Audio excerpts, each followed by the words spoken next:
Okay, a very good morning to everybody, and thank you very much for the invite to speak to you this morning. I'm really very pleased to have this opportunity to speak on the topics of ethics and digitalization. I am Jennifer Ang, an associate professor of philosophy at SUSS. I teach ethics in the form of more reasoning at the university, and my current research interests are in the areas of philosophy of technology and ethics of AI. So as you would expect from a philosopher, my purpose here today is to raise some questions about our relationships with technology in general and AI in particular to kickstart some lively discussions in the panel session. So without further ado, please allow me to begin by getting some of the commonly used terms out of the way.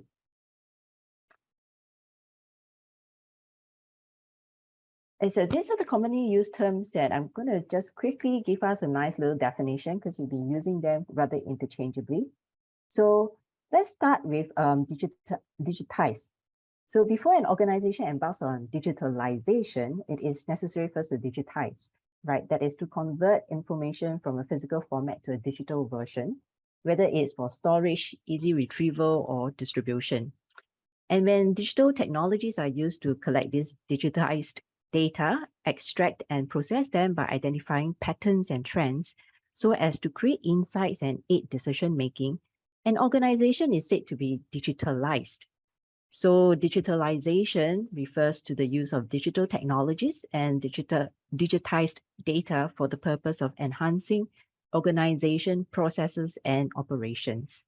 So for example, organizations can rely on digital technologies to automate some of its organization rules in order to run more efficiently and effectively and boost productivity by setting goals, establishing performance standards, and perhaps monitor compliance as well. So we are perhaps already quite familiar with some of these softwares, right, that help to manage our everyday human capital, customer relationships, and also supply chain management. So digital transformation takes a digital-first approach to all aspects of an organization using automation, hybrid cloud, AI, and other digital technologies that can leverage on data to help make perhaps faster and informed decisions in real time to respond to possible market disruptions. So what is AI then? AI is really just one aspect of digital transformation, referring to the ability of a digital computer or computer-controlled robot to perform tasks that are characteristic of humans, such as inferring, reasoning, perceiving, problem-solving, and learning. So how relevant is this to what we're going to talk about today? Right, so I'm going to talk a little bit about the digitalization of charities with some examples here. So charities have also now started to digitalize. Some have already begun to use cloud-based solutions to streamline their processes, improve efficiency by reducing repetitive tasks, and thereby also reducing operation costs. So for example, the use of a human resource management system to process payroll, staff claims and benefits, leave and timesheet have, of course, helped to increase efficiency at work. Others have used donor management and volunteer management systems to help engage donors and volunteers through self-service portals for cashless donations and event registrations, and also perhaps help track the activities and interests of donors and volunteers. Their database of donors and volunteers are also prompted with regular newsletters, updates, and online marketing on social media campaigns to help keep all of them aware on the ongoings of the charities and therefore also encourage regular monthly contributions. So what I've mentioned about the usefulness of digitalization thus far are for business operations of charities. But what I would like to do this morning is for us to perhaps take a little step back to rethink about our relationships with technology and re-examine the assumed correspondence that is often made between what is useful and also what is good. So I suggest that maybe there are some technology that may be both useful and good, but there are also some particular ones that are perhaps useful for a particular purpose, but may be harmful in a broader context. So what I'm suggesting is also that perhaps less and not more technology may actually help us realize a good life. So with those questions in mind, I will introduce two thinkers who raise very important social, cultural, ethical, and moral issues in our relationships with technology. So the first is Jacques Ellul and his idea of technological rationality. The second is Albert Bockman and his notion of the device paradigm. I hope that these questions will help to open up some conversations later, because it deals with the decisions we make when we embrace and integrate technology into our everyday lives and into our work places, and how some of these decisions about embracing what sort of technologies may affect the way we relate to our employees, our beneficiaries, our donors, and also our volunteers. So without further ado, I'll introduce Jacques Ellul on technological rationality. He's a French philosopher. And so let's see where he's coming from. So he argues that when we take a step back from our digitalized lives, we see that technology has completely constituted our surrounding environment, and that each of us perhaps have been conditioned to be rather technological. So what does he mean by that? Urban environment that is technologized. So he argued that the urban environment is actually one that is formed out of technological products. The tendency of our modern milieu is to transfer our surroundings into a purely technological environment for the sake of efficiency. And as all these technological products that permeate most areas of our lives are connected to a central data processor geared up to achieve efficiency, we manage our day-to-day activities efficiently because the overriding feature of technology is efficiency itself. So through technology, we have subjected everything around us to technological precision for the purpose of one thing, efficiency, which is by identifying each factor in our environment and subjecting them to be examined, measured, isolated them from other factors to be tested in order to improve efficiency.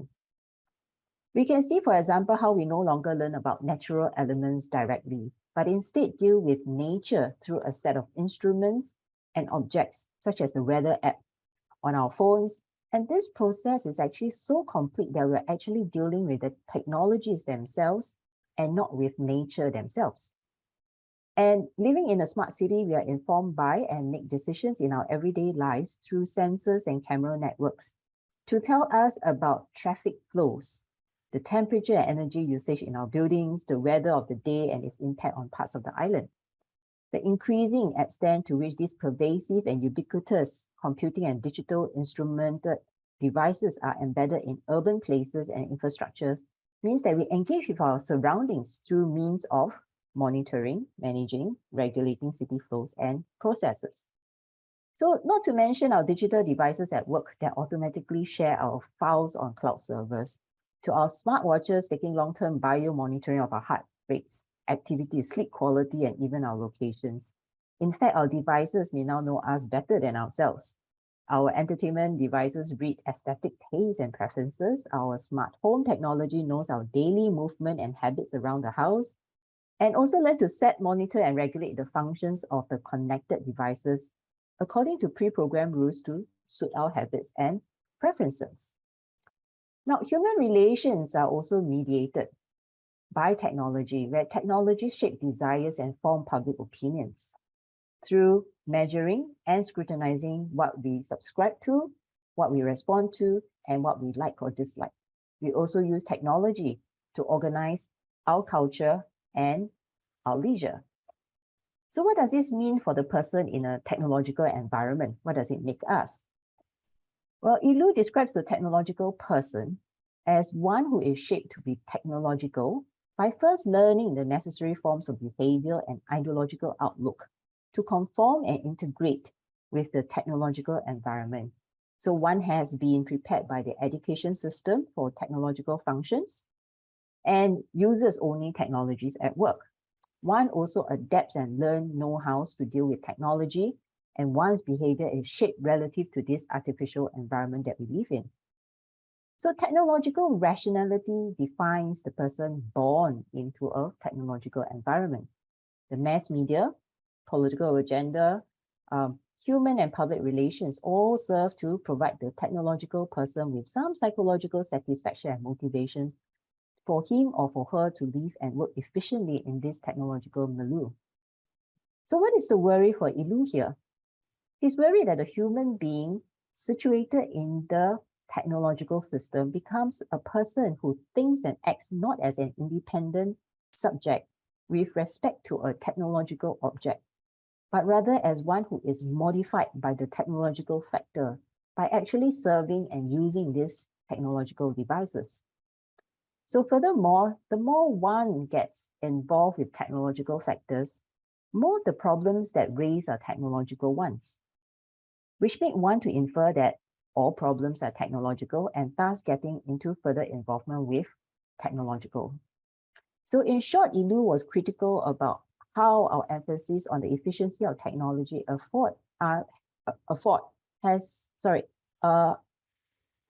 Ilu was critical about how our emphasis on the efficiency of technology has led us to create a technological environment, which in turn gives rise to persons whose thinking are modified and dominated by technological rationality, which continues to use technology as well as serve technology. Now, Albert Bachmann talks about the device paradigm. So he is a German-born American philosopher, and he examined how technology has altered the way we live our lives and its impact on the social fabric of our society. So to demonstrate this, Bachmann first made the distinction between focal things and devices. So focal things, according to Bachmann, are not mere objects, but they hold certain meanings in relation to the context and history from the world that these objects belong. So we are connected to focal things through practices, through rituals, and through culture that surround it. And we have certain emotional feelings and meanings we attach to them. In this way, focal things engage us in many and in subtle ways, such that we cannot actually quantify them. So let's take an example of making a home-cooked meal. The cooking of a meal requires patience, skills, attention, and effort, or what Bachmann calls a focal practice around the meal, which is the thing. A focal practice engages and unifies the mind and the body and enriches us with broader connection with our life, our community, and a place. Not only is there an experience of joy from cooking for oneself and for somebody else, there is also a material center, a focal point in a complicated network of human relationships in relatedness to a cultural and historical context, as well as to nature, right, where the natural ingredients came from. But what about having a meal in a restaurant, or what we have been doing for the past 2 years, having takeout food through Foodpanda or GrabFood? Right, there is little need for effort, skills, patience, or attention, because we do not need to engage with the activity of cooking at all. And hence, there is also no broader connection with other network of relationships or significance of cultural and historical context to speak of. The meal is thus no longer a focal thing, demanding a focal practice of cooking, for example. Instead, a meal becomes a commodity that we can now measure. The number of meals sold per day, the number of customers we deliver orders to, etc. So when focal things become a meal, or such as a meal become commodified, it is stripped of the focal practice surrounding it, and we no longer experience the feelings or the significance of a home-cooked meal. Its shared culture and history, relationships of a community, and its situatedness in nature. So from this example, we can see that a focal thing become a commodity when the focal practices that unify the mind and body, centers the rituals and relationships, and the connections with culture and nature are being replaced by a machine. As Bachmann explains, the machine or devices make focal things into commodities that are now instantaneous, ubiquitous, safe, and easy. But they are effectively mass-produced artifacts that are discontinuous with the larger context of history and historical ties.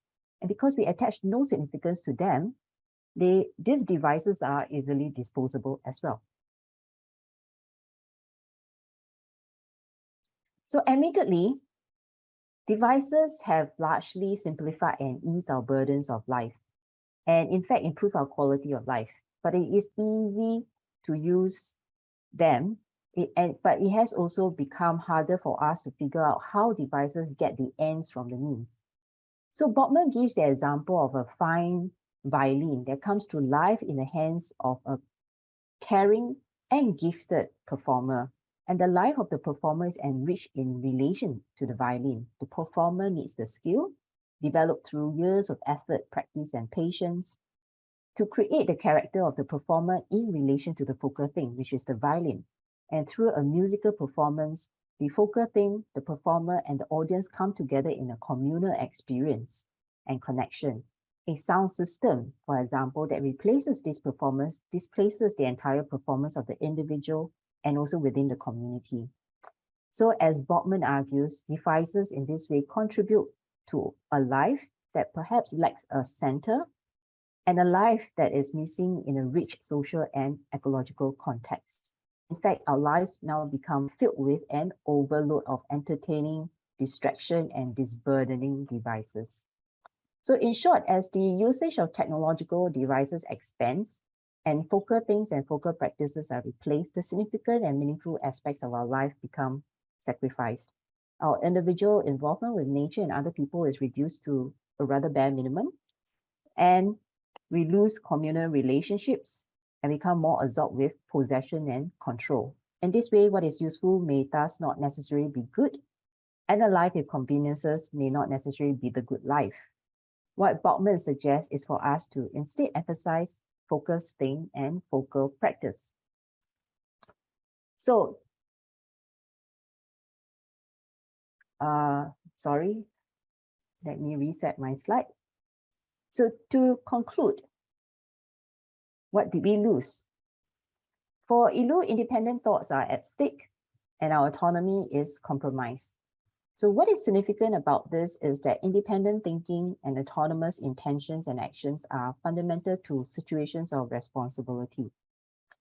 If for the sake of efficiency alone, we leave autonomous vehicles to decide between swerving to avoid a jaywalker and crashing the car along with its passengers to the side of the road, or digitalizing information on donors and volunteers that runs the risk of being leaked, we may find ourselves in a challenge to attribute responsibility when things go wrong.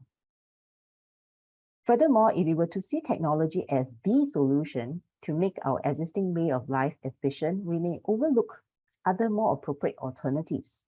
For example, online engagement with donors and volunteers may be made more efficient. By doing so, replaces the focal practice of what is needed to bring together a communal experience, such as building an identity and network of the community, connecting them with the character and history of the organization and the cause, and nourishing deep relationships with the beneficiaries, donors, volunteers, staff, and the greater community. Resorting to technological solution also loses an opportunity for staff to unify their body and mind with their work environment, develop skills, character, and nurture a network of relationships. There is also a huge degree of empathy, patience, and effort needed for the unique work in the sector, high ethical codes to uphold, and deep capacity for community-mindedness. And lastly, we miss out what real lived experiences are. One that is of direct experience of the natural environment and encounters with other peoples. One that is related to a cultural past and present in the place that we are in and the people that we meet, and one that engages us in mind and in body. So with that, thank you. And I look forward to the questions during the panel sessions.